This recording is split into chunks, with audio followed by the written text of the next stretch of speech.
So I'm watching. What show is it? I'm supposed to watch the next episode of BMF on whatever network that comes on. I ain't started that yet. Yeah, but they said they came out with a new episode on Sunday. My friend told me today. What show are you watching right now? Or if any, are you watching shows? Right now I'm watching WuTang. I like the history. I like the story because it's something that I wasn't privy to, the background story. We all know a couple of their songs. I was, stupid young back then, but Right. I don't even know how old I was, but I was definitely probably too young to be listening to that kind of music. But my mom was into it, my uncles was into it, so, we heard it. Right. So now to actually get the background story behind it is really deep. A lot of people, I haven't watched any of it, so, right, throw me out, comment me, whatever you gotta do, but it's like, I haven't watched it yet because I have this thing where I'm like, I hate watching a show when everybody's watching it. I like to let it just simmer out like 6 months to a year and then just have my own little moment with it. But I didn't do that with BMF clearly, cause that joke comes out every fucking week. So I've been lighting up on that because, I used to be real hard on myself, just like you were talking about with being young and having a job or just having certain opportunities or lifestyles afforded to you. I was finding myself getting super informed about things that I wasn't able to be completely responsible for. So it made me be resentful almost of like watching television and stuff because I was trying to make my financial situation be a certain way. Right. So I'm like, I don't got time for TV.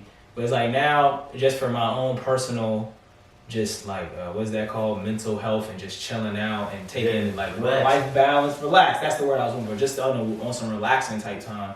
I'll just watch an hour or two or something, but I still, after an hour or two, be like, all right, it's time to cut it off. No, I'm the same way.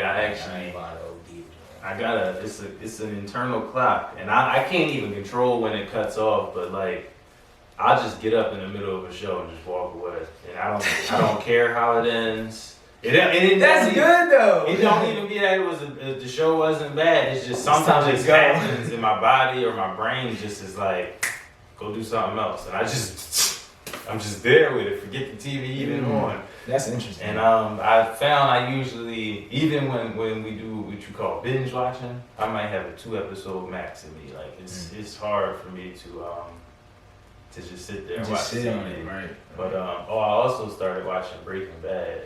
Yes. So I'm late on that, but that's how you watch it though. That's how you get your own experience with it. Like when you watch it by yourself, and then you just how you just hit me, you just made me happy that you're watching it. So it's still okay. Yeah, it's fine. It's good. I always ask this same question, but about social media. Like, what do you like social media? Are you on social media? I know you mentioned that you have a profile, but we all got a profile. Yeah. Like, do you enjoy it, or do you have any pros and cons about social media? I mean, it serves its purpose. A lot of people have been saying that. Yeah, I'm not That's the what it's biggest supposed to social media guy. Never went viral on anything like that. That's not really what I use it for. I guess I kind of use it. What I've learned is it's a good way to document what you're doing. It's a good way if you do have supporters that are out there supporting you, because some of them are silent, so you don't know who's viewing and who's not. But you run into these people in the street and they actually mention it, and then it's like, oh wow, I didn't know. So it does serve a purpose. I also look at it, like I said, I have a website. It's an avenue. If you look at the internet like its own universe or metaverse now, that's what they call it. Right. So if you look at it like that, there's streets, there's avenues, and then there's destinations. And social media is the road to get to my final destination, which would be the website where you would be able to actually support me financially, where you would actually be able to download all of my music. You would actually be able to reach out to me and communicate. Different things like that. So that's what I believe it's for. And then they've also done things where I do have my merchandise and things available for sale on my Instagram account. So they've helped out in that way. Yeah. So it works. So yeah, I use that. I got a Facebook account. And I think the good thing with Facebook is it's more for, I guess, family. Yeah. So that's where that one is kind of. Yeah, my folks always be on top of me on Facebook. Yeah. I don't know how, but. Yeah, I mean, Maybe it helps. on it. I got people all over the country, so it's good that they can all go online and, I guess see what's going on and vice versa. It helps us stay connected. So yeah, I appreciate it. So I had not a saying, it's more like a brand mission statement, specifically for the business and who I want to allow and attract for it, right? Because businesses are about providing services and shit. So I feel like that I made this platform in the idea of undervalued and underrated creative people and entrepreneurs who are looking for somewhere genuine and like a genuine place to be like consistently themselves. Because it's like you can come to something here and there, but then it's like, but where can I be at consistently myself, right? So if you had to choose at the end of your career and just how you would be perceived by your audience, and these are two bad choices. It's bad and worse. It's not going to be a good choice. Underrated or undervalued? I'd rather be underrated than undervalued. Yeah. Right. Okay, but why though? Well, I feel like value is something that you determine. Like you. Okay. You all right. I never heard that answer before. You can't really determine how people rate you. You can't necessarily, but you can determine what you're willing to do. Let somebody in. Do it for. Right. So. All right. So I got some like quick questions, and then we're gonna be out of here, right? What did you want to be when you were growing up? I wanted to go to the NBA. Yeah. In real life, that's really what I wanted to do. Right. But it was funny because like. It was very early on that I realized that wasn't gonna happen, and maybe, well, no, that's not right. Cause maybe it didn't happen because of my so-called realization that it wasn't gonna happen. That's real. No, you're dead ass. We probably the mindset itself could accomplish it not getting there because it's not like you couldn't have gotten there. Right. You're absolutely right. You turn your own brain off. Because what happened was, I'm gonna tell you what had happened was. What had happened was back in my youth, I thought I was okay. Mm-hmm. But you hit this point where everybody is bigger than you.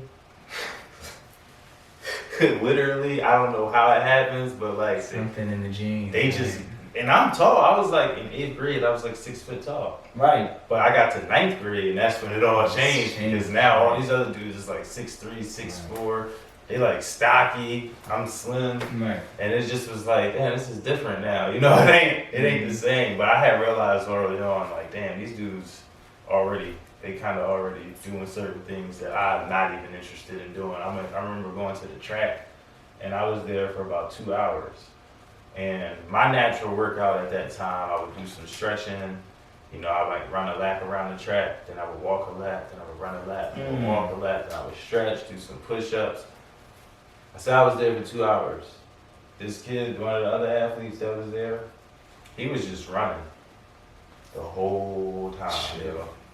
Yeah, there's always that guy. The whole time. And I'm like, that's like when, like you said, that's when it checks in. You're like, do I really want to like, I ain't doing this. Yeah. I'm like, he play basketball? Like, yeah. He's as tall as me. I get why he's doing it because it's not as tall. But yeah, I'm not doing that. And so I turn the music. But that's the weird part you learn when you become a musician is that all the ball players just want to rap. Yeah, and all the rappers probably just want to play ball. It was just he didn't have enough style, so he had to play ball and give up this rap thing. And right.